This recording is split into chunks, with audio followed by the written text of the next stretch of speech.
Oi, pessoal, tudo bem com vocês? Eu sou Maisa Barbosa, esse é o canal Trama Literária e hoje a gente fala sobre Descolonizando Afetos, experimentações sobre outras formas de amar, da Jenny Nunes, que é uma ativista indígena guarani e psicóloga. Essa discussão faz parte da nossa série Leituras Feministas para 2024 e a gente já está selecionando as nossas leituras feministas para 2025. Então, se por acaso tem algum livro que você queira muito ler, que você queira ver presente nessa discussão, é só me sugerir aqui nos comentários ou lá no Instagram, @tramaliterária, que a gente vai pensando aí. A lista tá sendo montada, tá ficando bem bonita, mas ainda tem vários espaços para a gente inserir discussões e para inserir livros para fazer parte dessa nossa série que estamos chegando ao final. Se você está chegando por aqui agora, não se esqueça de se inscrever, ativar as notificações, curtir o vídeo, indicar o canal aí para quem gosta e precisa ler mais sobre feminismo. E se você já acompanha o Trama Literária, contribua com o nosso trabalho e se inscreva na área de membros. O link está aqui na descrição. Bem, hoje a gente fala então sobre Descolonizando Afetos, da Jenny Nunes, que tem esse subtítulo Experimentações sobre Outras Formas de Amar. É um livro que eu inseri, apesar de não ser um livro que se reivindica feminista, não ser um livro que parte desse escopo, teve outras discussões que a gente fez que tinham o mesmo propósito, assim, de não serem livros que se reivindicam feministas, mas que discutem temas que acabam perpassando sobre o feminismo. Acho que pensar em outras formas de amar, em outras formas de exercer o amor sobre si próprio, sobre família, amigos, relacionamentos amorosos, acho que pensar sobre tudo isso é fundamental para a gente pensar em outras práticas feministas, em outras práticas de sujeitos que sejam menos hegemônicas. Uma coisa que eu gosto muito nesse livro é que ele traz muitos temas que, conforme a Jenny vai fazendo essa discussão, que dentro de outros campos, numa discussão, dentro de discussões teóricas, elas surgem muito mais recentemente. Então, é possível ver que essas discussões talvez nem chegassem a ser discussões quando a Jenny marca temporalmente ali o início da sua pesquisa, que é por meio das cartas portuguesas no início do período de colonização. Então, como funcionava para os gregos pensar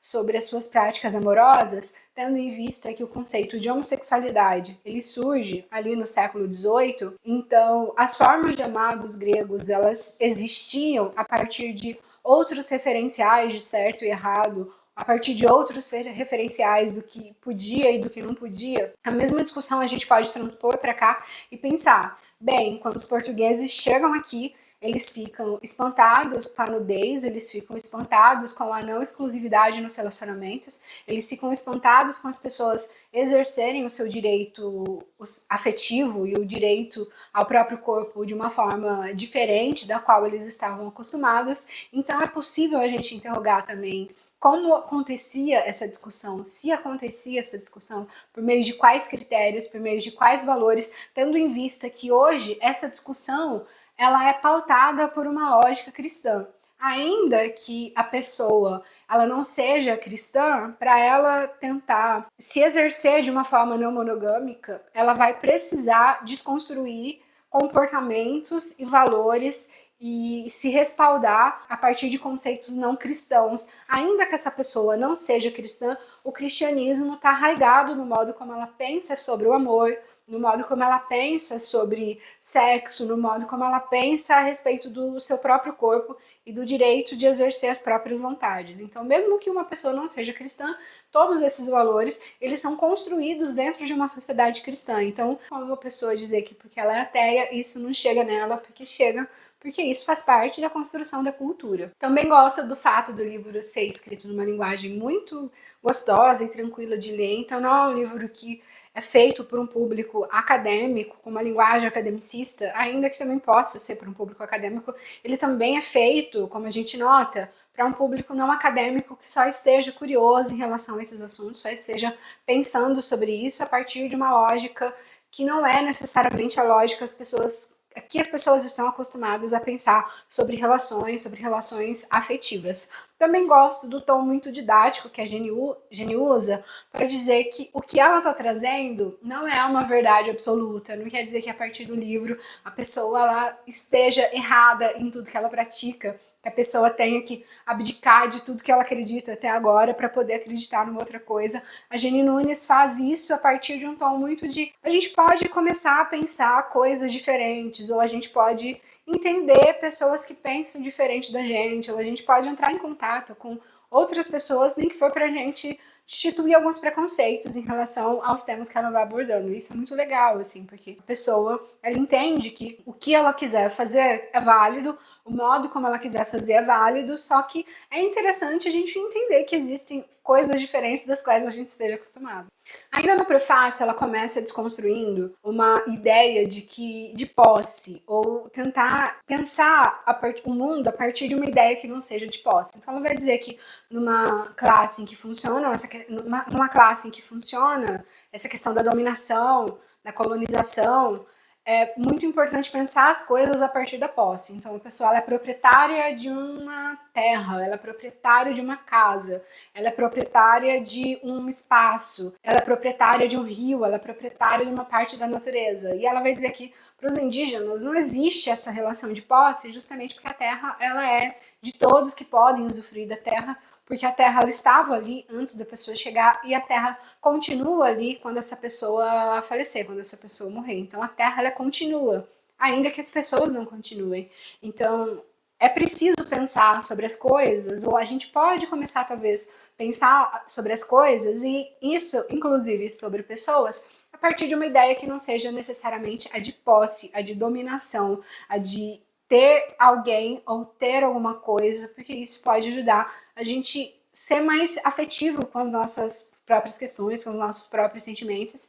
e também em relação ao sentimento do outro. Depois ela volta falando sobre esse início da sua pesquisa, em que ela estuda essas cartas dos portugueses no período da colonização, e ela vai dizer que uma coisa que chocava muito os missionários era essa questão da nudez, essa questão de não haver uma posse em relação ao corpo do outro, e ela vai dizer que vai haver um intenso trabalho de perpetuação da moral cristã para fazer com que esses indígenas, esses povos que aqui estavam antes dos portugueses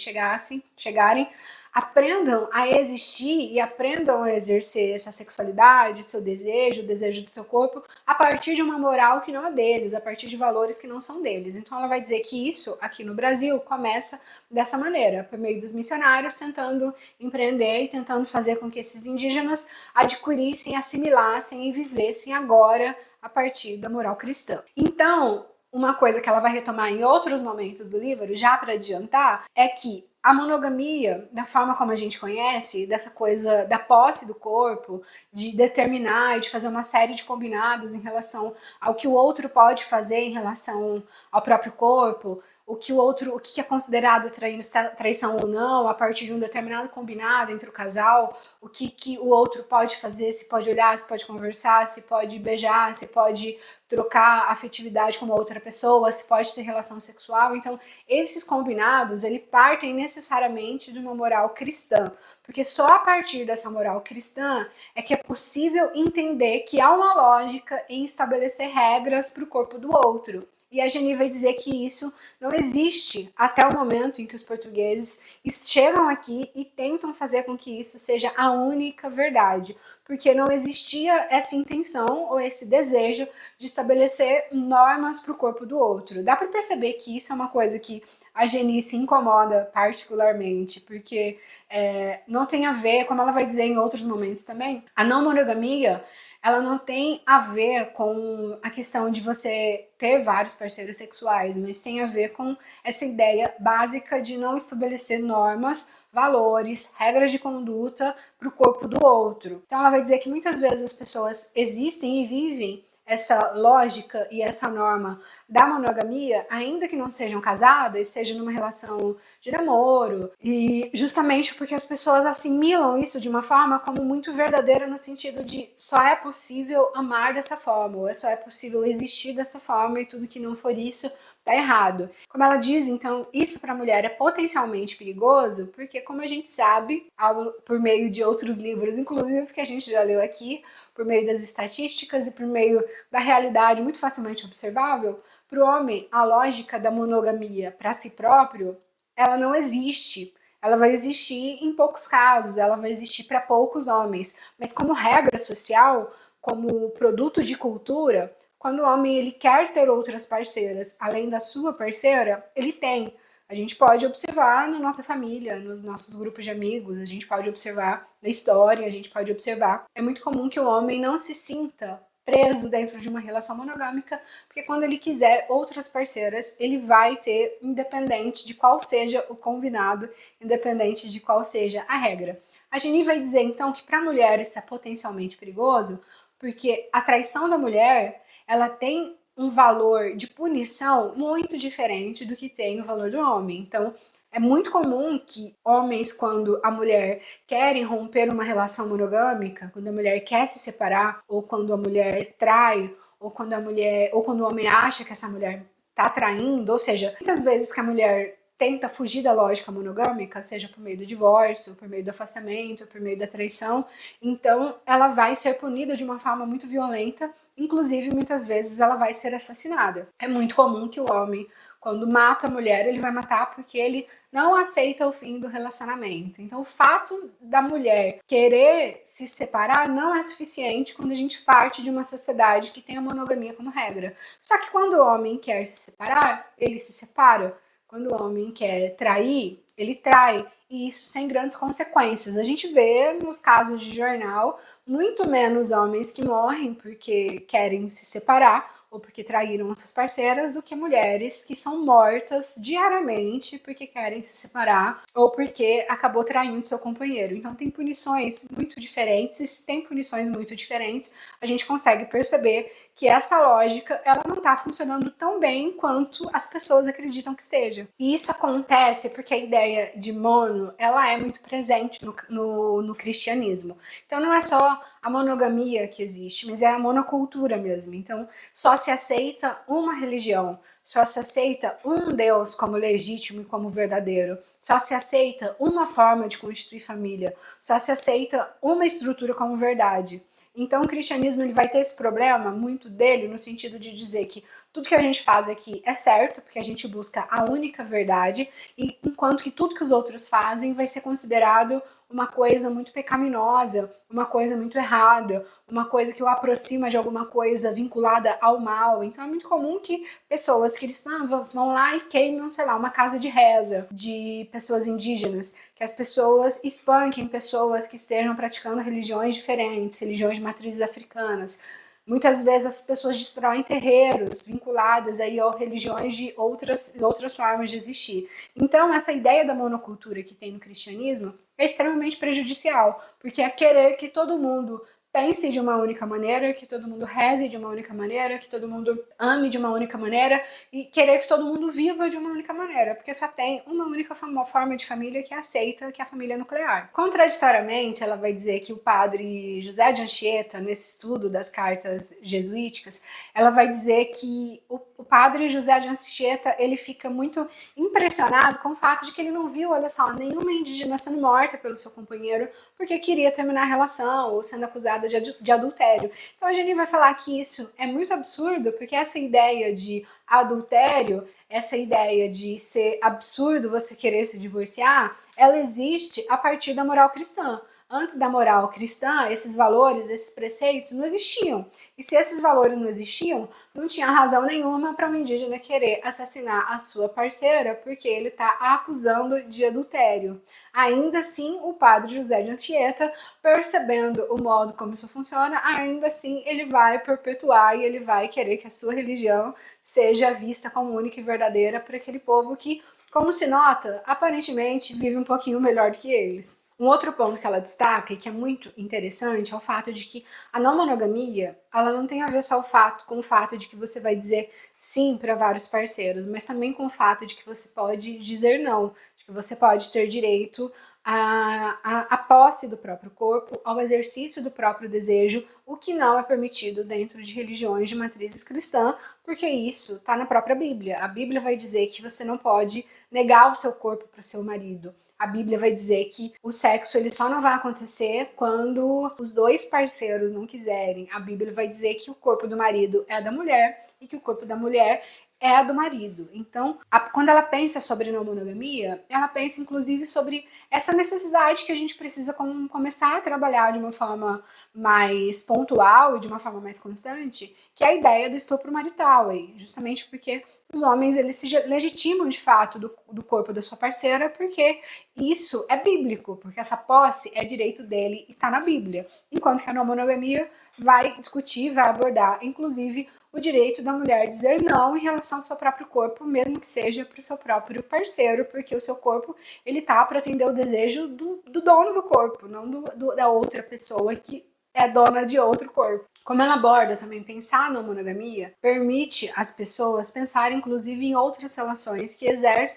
se exercem, que acontecem por meio de uma estrutura bastante misógina. Então, quando se pensa na monogamia como a gente conhece, em que o homem ele é monogâmico quando ele quer, não quando ele estabelece acordos, e na maioria das vezes ele não quer, e que a mulher, na maior parte das vezes, ela será monogâmica, até porque quando ela não é, tem uma punição, ela pode apanhar, ela pode ser assassinada. Então, ela vai dizer que quando a gente desconstrói isso, a gente consegue talvez desconstruir outras relações, entre elas as relações de trabalho. Como ela vai dizer, tem uma pesquisa que diz, tem uma pesquisa que mostra que quando a mulher se casa, ela ganha pelo menos mais 8 horas de trabalho na sua semana. Esse trabalho que vai ser feito é justamente o trabalho doméstico. Então a mulher, ela ganha, na verdade, com o casamento, trabalho doméstico. Isso faz com que essa mulher não tenha tempo. Então muitas vezes essa desigualdade de parceiros e de relações que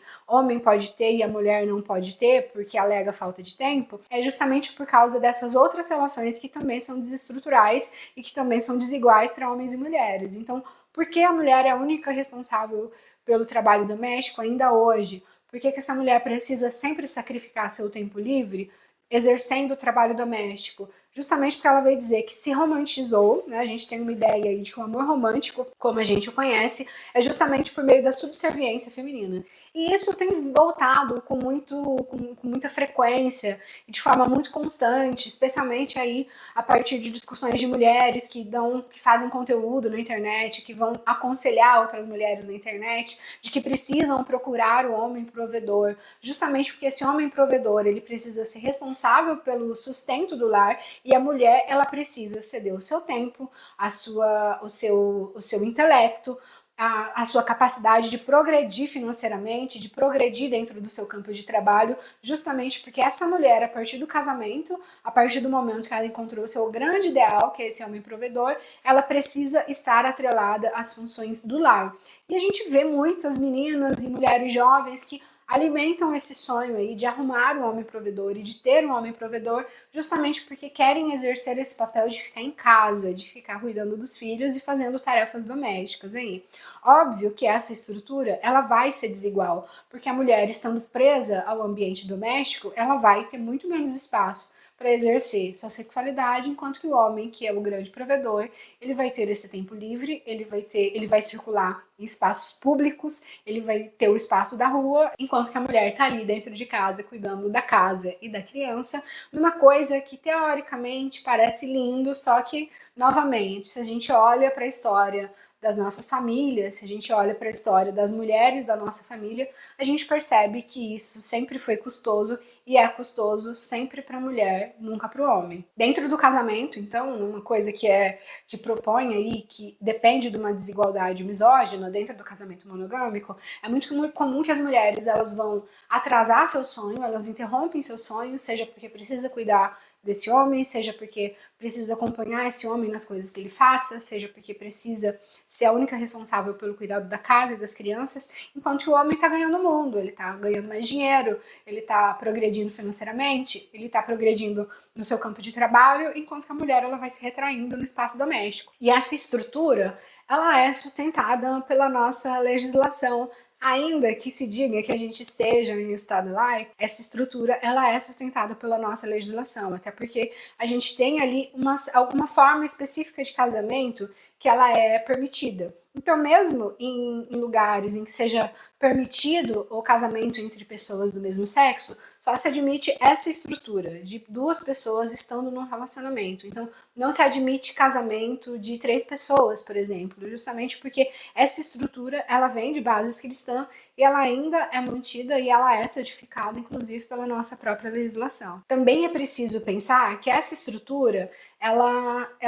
alimenta uma série de preconceitos a pessoas que exerçam uma sexualidade que fuja à heteronormatividade, justamente porque a heteronormatividade e a monogamia vão ser consideradas estruturas ideais e tudo que escapa disso é desviante. Tudo que escapa disso, por ser desviante, vai ser considerado errado, vai ser considerado sujo, vai ser considerado uma coisa pecaminosa, inclusive no modo como funciona, por exemplo, propagandas e divulgação de campanha relacionadas à prevenção do vírus HIV, por exemplo. Recentemente aí a gente teve uma propaganda que acho que o Lula fez uma divulgação, uma coisa assim, apareceu alguma coisa vinculada à imagem dele, mas a ideia era fazer uma propaganda em relação ao controle do vírus do HIV vinculado necessariamente ao público gay. Enquanto que as pesquisas elas estão indicando o crescimento do vírus do HIV entre mulheres héteros que estão dentro de relacionamentos monogâmicos. Então, se a gente tem um crescimento do vírus do HIV com mulheres héteros dentro de um relacionamento monogâmico, a monogamia mais uma vez se prova como uma estrutura que está falha, justamente porque a vida das mulheres está sendo posta em risco, porque a mulher ela está dentro do relacionamento monogâmico e ela acredita, olha só, que seu marido também está no relacionamento monogâmico. E aí esse marido tem suas relações fora do casamento e quando ele volta contaminando essa mulher. Então ela vai falar sobre isso, assim, sobre a gente tem toda uma cultura, todo um pensamento que vincula o HIV com pessoas que não sejam héteros, enquanto que as pesquisas e os índices mostram que não é bem assim, que homens e mulheres que estão dentro de relacionamentos monogâmicos, heterossexuais, também não estão tão livres de diversas ISTs para além do vírus do HIV. Também contribui para isso a questão de que a gente tem a permanência no casamento ou a manutenção da família como um grande objetivo de vida, especialmente mulheres. Então ela vai dizer que é muito comum que mulheres que estão em relacionamentos ruins estejam em relacionamentos dos quais elas são vítimas de violência por vezes, ou que são vítimas de traição por parte do parceiro, essa mulher continue nesse relacionamento justamente porque essa mulher ela precisa manter esse casamento a qualquer custo, porque o fim desse casamento significa fracasso. Então, se a mulher ela é construída para casar, ela é formada culturalmente para ter como ideal arrumar um homem provedor, quando esse relacionamento não dá certo, essa mulher ela se sente particularmente fracassada. Ela não culpa a si e o parceiro, ela culpa a si própria e isso é muito pesado, justamente porque muitas mulheres vão alimentar relações ruins porque na cabeça dela é melhor ela estar em uma relação ruim do que ela não estar em relação nenhuma. Então ela vai dizer que esse é um grande problema alimentado também pelo cristianismo, pela influência do cristianismo na nossa legislação, enfim, é uma coisa que, novamente, prejudica particularmente a vida das mulheres. Ela vai dizer uma coisa que eu acho muito inteligente, quer dizer que a descrição, a nomenclatura, pai e mãe, elas não são só descrições biológicas, mas elas têm toda uma relação com o modo de ser e estar no mundo. Então, o homem, o pai, ele vai ser aquele que precisa ser responsável pelo cuidado e pelo sustento. A mulher, ela vai precisar ser responsável pelo cuidado cotidiano ali, pela manutenção da família. Então são categorias sociais que colocam necessariamente esses sujeitos em lugares diferentes. Então por que não dá para a gente entender essas relações como um acordo? Não dá para dizer que não, isso aqui é um acordo, isso aqui é um combinado. E se é um combinado, tá bem para todo mundo. Justamente porque esse combinado ele é sempre o mesmo. Né? Então, sempre que a gente vê uma família que funciona diferente, isso vai provocar um estranhamento. Então, se a gente tem uma estrutura na qual o homem fica em casa, cuide das crianças, cuide da casa, e é a mulher que vai para o espaço da rua para ganhar dinheiro, geralmente isso é visto como estranhamento, porque foge à lógica, foge à norma. Então, se há estranhamento quando um casal foge à norma, então isso não é um simples combinado, isso é uma destinação aí que acontece por meio dessas categorias sociais. A última parte, que se chama Desafios da Prática, ela vai dizer que Apesar desses conceitos parecerem muito simples quando se lê os conceitos, na prática existem pessoas que são formadas por perspectivas culturais muito sólidas e muito duradouras, como ela vai mostrar, que estão sendo formadas aqui no Brasil desde 1500 com a colonização. Então ela vai dizer que desconstruir essas práticas é muito difícil. Porque ela vai dizer que tem um fator essencial, assim, que é o acolhimento para as vulnerabilidades, é pensar sobre suas próprias vulnerabilidades. Uma coisa que ela vai dizer que mesmo uma pessoa que esteja fazendo uma chantagem